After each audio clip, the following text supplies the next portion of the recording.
আচ্ছা, আজকে তোমাদেরকে আমি যে বিষয়টা পড়াবো সেই বিষয়টা হচ্ছে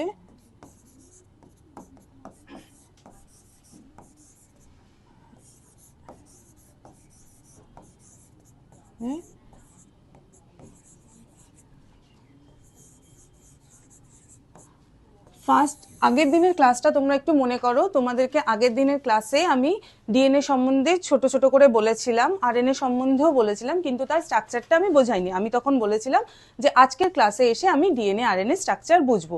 আর আজকে এটাও বলবো ডিএনএ আগে এসেছে না আরএনএ আগে বুঝতে হবে। দেখো ছোট ছোট করে বোঝো, তোমরা সবাই বুঝতে পারবে। ডিএনএ এর আরেকটা নাম কি? ডিএনএ এর ফুল ফর্ম কি?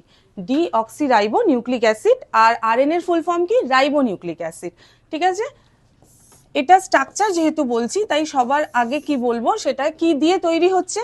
প্রথম কি দিয়ে তৈরি হচ্ছে সেটা হচ্ছে পেন্টোজ শর্করা। পেন্টোজ শর্করার মধ্যে এটা থাকছে ডিএনএ, এটা আরএনএ। এটার পেন্টোজ শর্করাটা কি? ডিঅক্সিরাইবোজ শর্করা। আর এটার শর্করাটার নাম কি? রাইবোজ শর্করা। এটা হচ্ছে ডিঅক্সি রাইবোজ সুগার মানে শর্করা।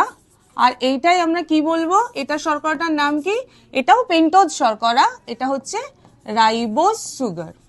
এবার ribose sugar, pentose, deoxy ribose sugar, এটা সবার আগে বোঝো রাইবোজ সুগারটাকে কেমন দেখতে একটু বুঝে নাও। এটা কেন ডিঅক্সি? আমি এই যে একটা কথা বললাম তোমাদেরকে, রাইবোজ আগে, আরএনএ আগে এসছে না ডিএনএ আগে এসছে, এটা আমরা কি করে বুঝছি? রাইবোজ শর্করা, এটা কি বলেছি? পেন্টোজ শর্করা, 5টা কার্বন দিয়ে তৈরি, 1 2 3 4 5। ঠিক আছে।